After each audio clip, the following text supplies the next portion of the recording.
Olá pessoal, bem-vindos ao nosso curso de Cálculo Computacional 1, eu sou o professor Fabrício Farias. Hoje nós estaremos falando sobre função, mais especificamente tratando sobre operações com funções. Então vamos lá. Primeiro, sejam f e g duas funções, tais que o domínio da função f e interseção com o domínio da função g seja diferente do conjunto vazio. Então eu tenho aí uma interseção entre esses dois domínios, tá bom? Se isso for verdade, nós definimos. Primeiro, tá? A letra A. A função f mais g dada por, vamos lá, f mais g de x pode ser escrita como a função de x mais a função de g de x, tá bom? Então, esse x aqui, que é a variável, né, tá em relação à função f e à função g, tá? As duas funções aqui, a f e a g, estão em função do valor de x. Quando o x for variando, o valor da função também vai variando, tá? Essa função a gente denomina como soma de f e g, tá bom? Então, nós denominamos como a soma da função, das duas funções. E o domínio dessa função f e g é a própria interseção do domínio da função f com a interseção do domínio da função g, beleza? E também a gente pode escrever dessa forma, que a minha função y, que é o resultado da soma das funções, é y igual f de x mais g de x, que por simplificação a gente pode dizer que o y é igual a f mais g, tá bom? Que são as minhas funções. Bom, além da soma, nós temos aqui a letra B, tá? Que é o produto. Bom, vamos ver. A função f vezes g, tá bom? Então a função f vezes a função g, dada por f vezes g, x. Pode ser reescrita como f de x vezes g de x, beleza?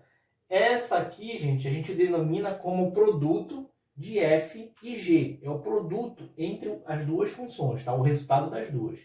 E o domínio dela, gente, assim como o domínio da soma, o domínio do produto também é a interseção do domínio da função f com o domínio da função g, tá? Então, domínio do f, domínio do g, interseção desses dois, tá? Beleza. O C. O C trata agora de uma razão de duas funções. Então, lembra lá dos exemplos anteriores que a gente já viu de função, da função racional especificamente? Eu só tenho uma condição aqui, né? Que esse meu g de x aqui, o resultado dele, ele tem que ser diferente de quê? Exatamente, ele tem que ser diferente de zero. Só isso, certo? Para satisfazer, porque ela não vai ser contínua nesse ponto aqui com g de x igual a zero. Então, no C nós temos a função f sobre g é dada por f sobre g de x, certo?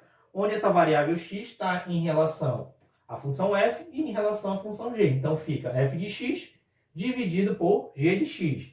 E a gente denomina isso como quociente de f e g, tá? É a razão entre os dois, tá? O quociente.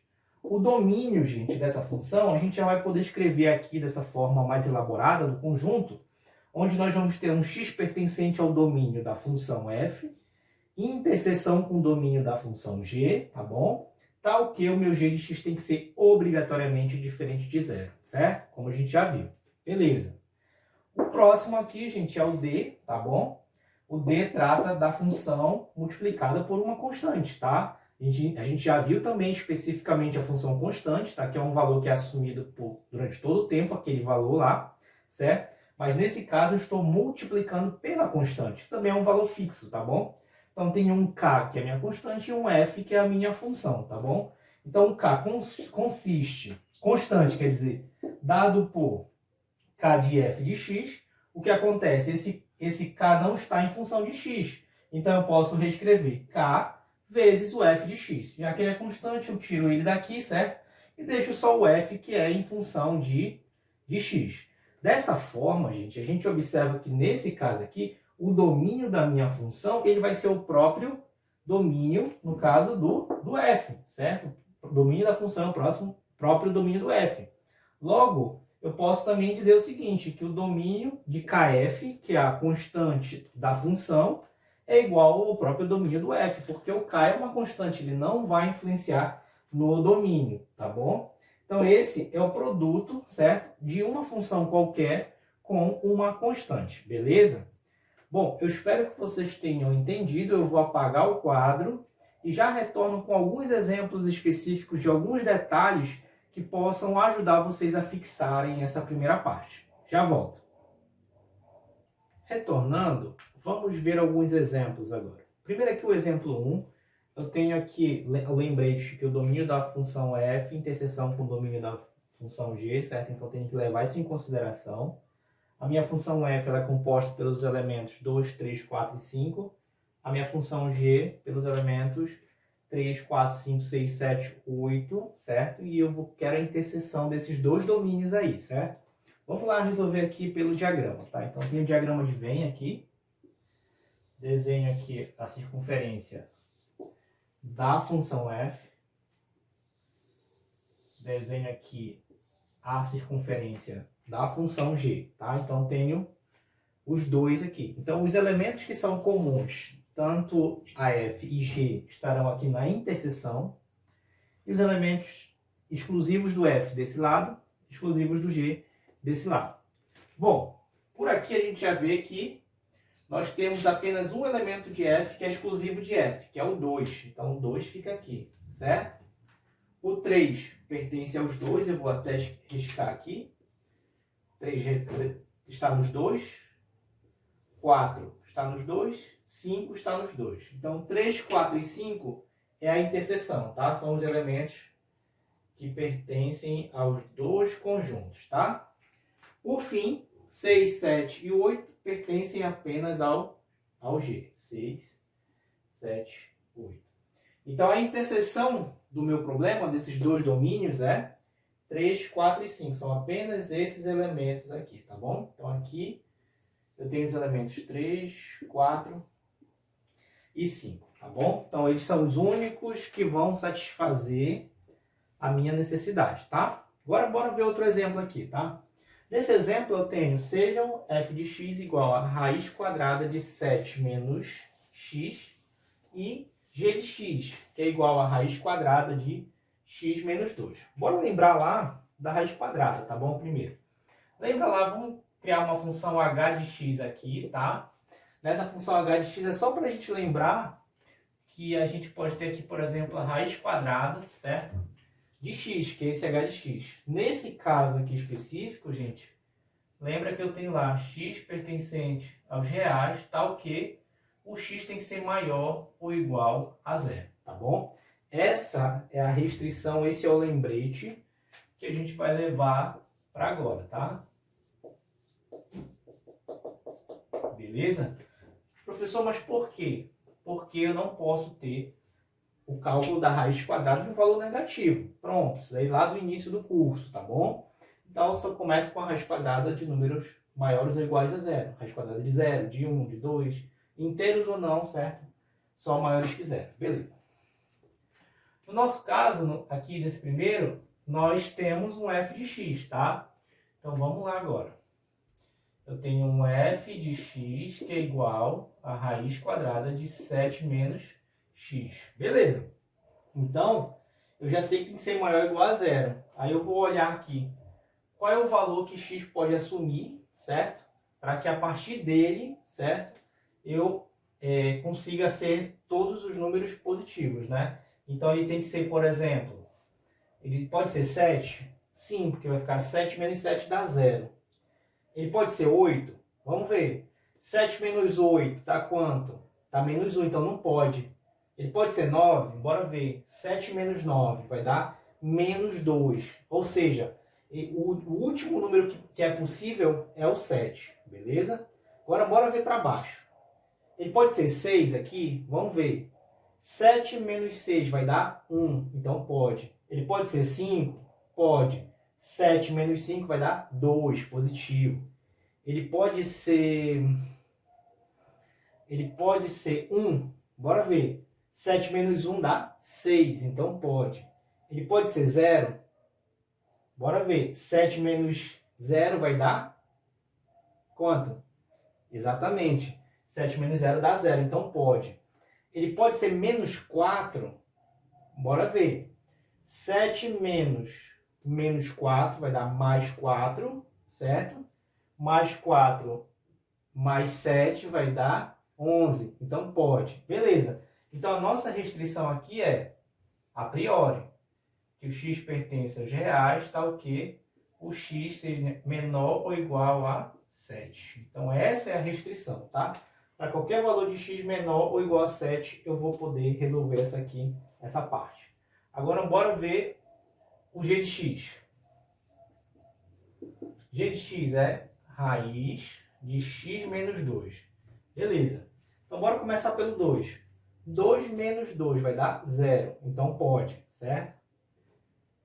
3 menos 2 vai dar 1. Pode. 4 menos 2 vai dar 2. Pode.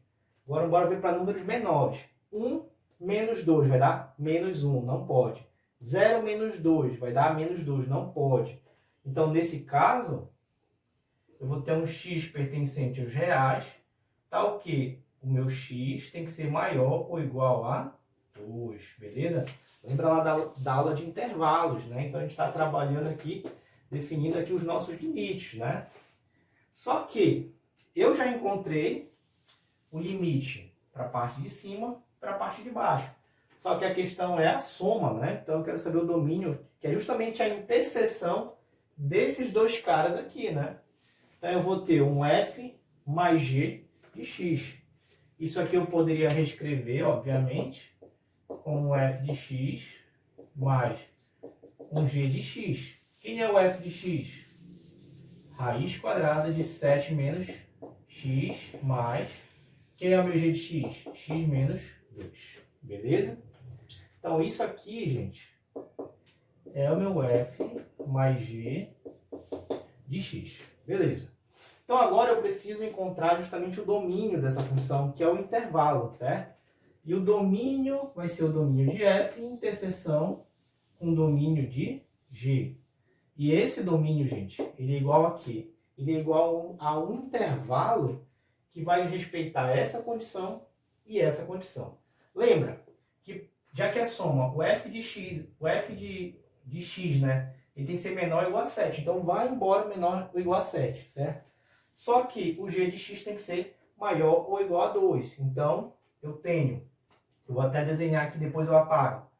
Eu tenho aqui, na primeira linha aqui em relação ao f de x, eu tenho aqui intervalo fechado, certo? Do 7, vindo embora para cá, né? Até menos infinito. E agora, do g de x. G de x. No g de x eu tenho intervalo fechado de 2, né? Do 2 aqui, certo? Até mais infinito. Mais infinito. E aqui embaixo, eu vou ter o f de x, né? Em interseção com o g de x. Que no caso eu sei que é o domínio, né? Então essa interseção, gente, eu vou passar aqui, ó. Lembra lá? Aqui, ó. As minhas linhas. E tudo que tiver comum entre os dois, como foi o caso aqui, que é comum entre os dois, ele vai ser meu intervalo, que é justamente meu domínio, que vai daqui até aqui, certo? Ou seja, vai de intervalo fechado de 2 até 7, beleza? Olha só, agora que a gente sabe disso, então, o domínio de f em interseção com o domínio de g é o intervalo fechado de 2 até o intervalo fechado de 7, beleza? Bem legal, né? Agora, essa segunda aqui eu tenho um produto, tá bom? F e G de x, né? Então, é a mesma coisa, que agora é produto. Então, eu vou ter o F de x, produto, com G de x, beleza? Conheço os dois, posso reescrever aqui, né? F de G de x é igual a raiz quadrada de 7 menos x vezes a raiz quadrada de x menos 2. Tranquilo, certo? E aqui eu tenho o domínio de f em interseção com o domínio de g. Esse domínio, gente, ele vai seguir a mesma lógica, certo?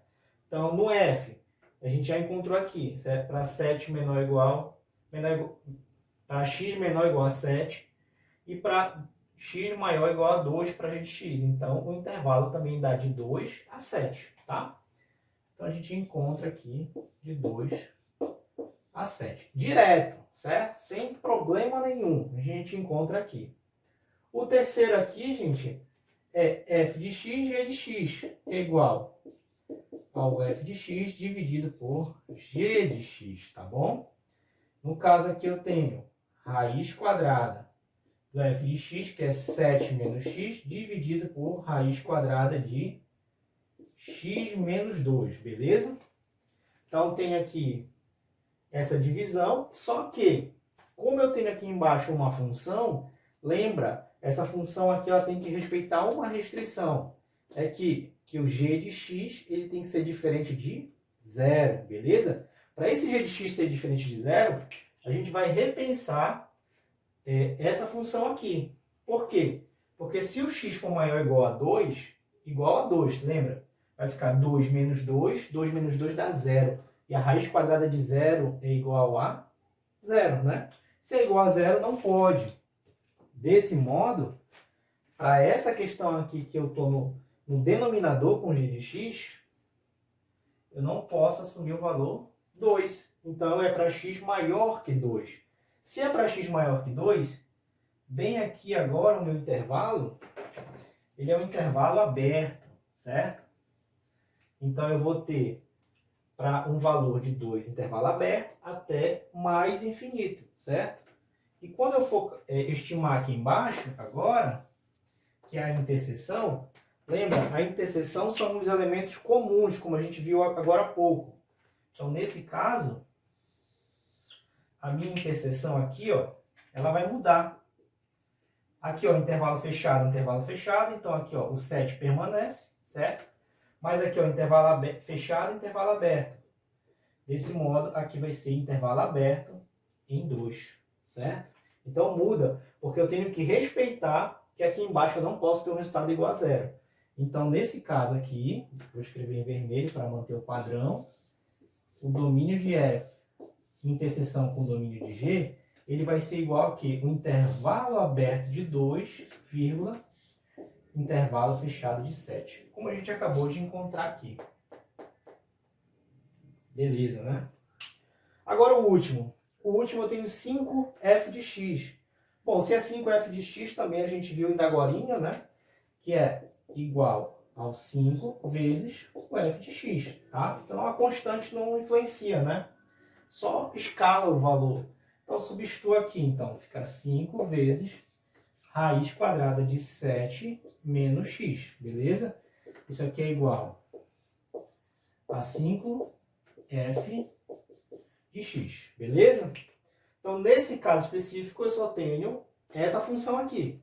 E essa função diz que o x tem que ser menor ou igual a 7. Desse modo, pessoal, o domínio da minha função, que é o domínio da função 5f, ele é igual a quê, pessoal? Ele é igual ao próprio domínio da minha função. E quem é o domínio da minha função? Está aqui, ó, domínio da minha função f. Ele é x pertencente aos reais, tá o quê? O x seja menor ou igual a 7. Beleza. Então, isso aqui é igual a isso, certo? E a gente resolve todas as questões.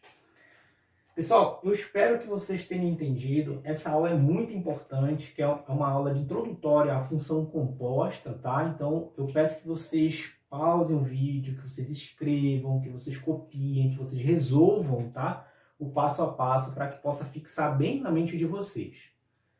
Mais uma vez eu agradeço vocês pela atenção até aqui, obrigado por assistirem, tá? E até a próxima.